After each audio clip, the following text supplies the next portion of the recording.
Diabetes হয়েছে তো আপনার জীবনের সব সুখ শান্তি শেষ, সবাই এমন কথাই বলে। আসলে এই রোগটা হলে না খেয়ে শান্তি পাওয়া যায়, না ঘুমিয়ে শান্তি। অন্য কোনো ছোট রোগ হলেও এই ডায়াবেটিস সেই ছোট রোগটিকেই সঙ্গ দিয়ে বড় রোগ করে তোলে। আসলে কোনো কিছুতেই শান্তি, তাই আমাদের এখনই সচেতন হতে হবে। আজকে জানাবো এমন একটি ফলের কথা যেটাকে বিশেষজ্ঞরা ডায়াবেটিসের মহৌষধ বলে থাকে। আচ্ছা, জানা যাক কোন ফল নিয়মিত খেলে ডায়াবেটিস কন্ট্রোলে থাকবে, কখন খাবেন, কিভাবে খাবেন।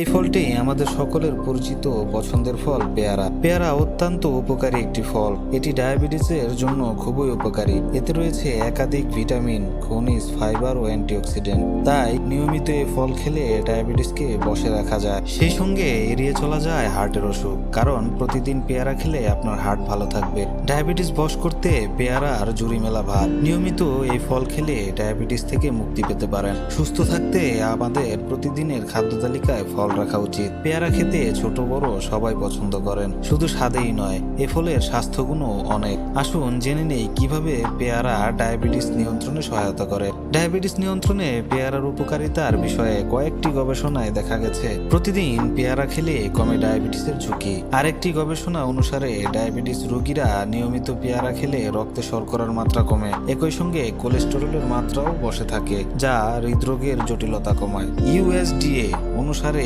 100 গ্রাম পেয়ারায় 22 মিলিগ্রাম ম্যাগনেসিয়াম থাকে। ম্যাগনেসিয়াম ইনসুলিন নিয়ন্ত্রণে বিরাট ভূমিকা রাখে। এর ফলে পেরিফেরাল টিস্যু, কার্ডিয়াক টিস্যু, কঙ্কালের টিস্যু ও অ্যাডিপোজ টিস্যুতে সহজেই ইনসুলিন প্রবেশ করতে পারে। এতে রক্তে শর্করার মাত্রা কমে, ফলে ডায়াবেটিস নিয়ন্ত্রণে আসে। তবে উপকার পেতে চাইলে পাকা পেয়ারা খাওয়া চলবে না, তাতে সুগার বাড়বে। তার বদলে কাঁচা পেয়ারার উপর আস্থা রাখুন। প্রতিদিন সকালে একটি করে পেয়ারা খান। এ কাজ করলে এই ডায়াবেটিস থাকবে কন্ট্রোলে।